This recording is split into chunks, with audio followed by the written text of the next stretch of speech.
सुता काय पडत तुम्हाला काय झालं सुता पडले चांगले लांब गेला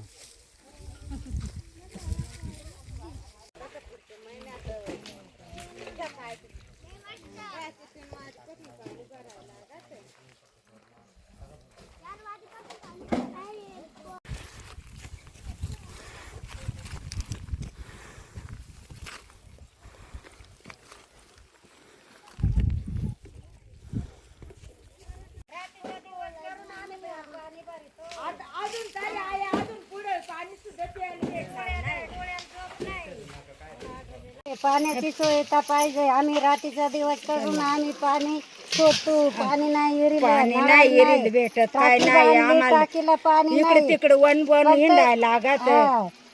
फक्त टाकी बांधून 8 दिवस पाणी सोडला तिकडून बंद झाला. पाणीच नाही आम्हाला. दारोदार नळ दिला ते नळ असं कोरड्या कडकडीत पडेल. काय उपयोग आहे आमचा? नळ कसं जल जीवन मिशनचे आहेत का? नाही असे नाही नाही नाही जल जीवन मिशनची योजना आहे ना ती. मग त्या योजनेचं पाणी तुम्हाला आला नाही का? नाही नाही आम्हाला पाणी नाही. 2 वर्ष झाले 2 वर्ष झाले पाणी ती टाकी बांधून तरी आम्हाला पाणी दिल नाही. आता रात्री आमची आज समजा का 50-60 वर्ष कामधंदा सोडून आम्ही पाणी भरायचो. कामधंदा आम्ही सोडून पाणी भराय. आता काय तर पाणी आपल्याला पाहिजे. बोल बोल नाही ते तू काहीच उपयोग नाही आमच्यापर्यंत. काहीच आम्हाला पुरवठा होत नाही.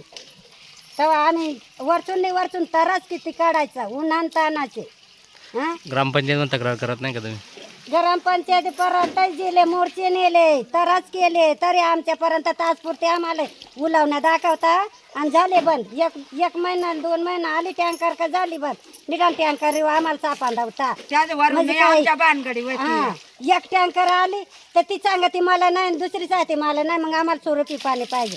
आमची बाळा गोपाळा बारीक ते कुठं जातील उन्हान तानाचे आमच्या सुना. म्हातारी आतावर आणतील इडून तिडून. आमच्या सुना कुठं जाणार बारीक पोराट आमची पिढी पिढी असंच चाललंय. आमची आता एवढाले वय झाले तरी आमची हेच परिस्थिती चालली. म्हणजे अजूनही तरी आम्ही गप्प बसायचं. आम्हाला 1 महिन्यात नाही 15 दिवसात पाणी पाहिजे इडे. तुमचं नाव काय आहे तुमचं पूर्ण? यमुनाबाई देवराम टोंबरे. गाव इडला भैरूबाईवाडी.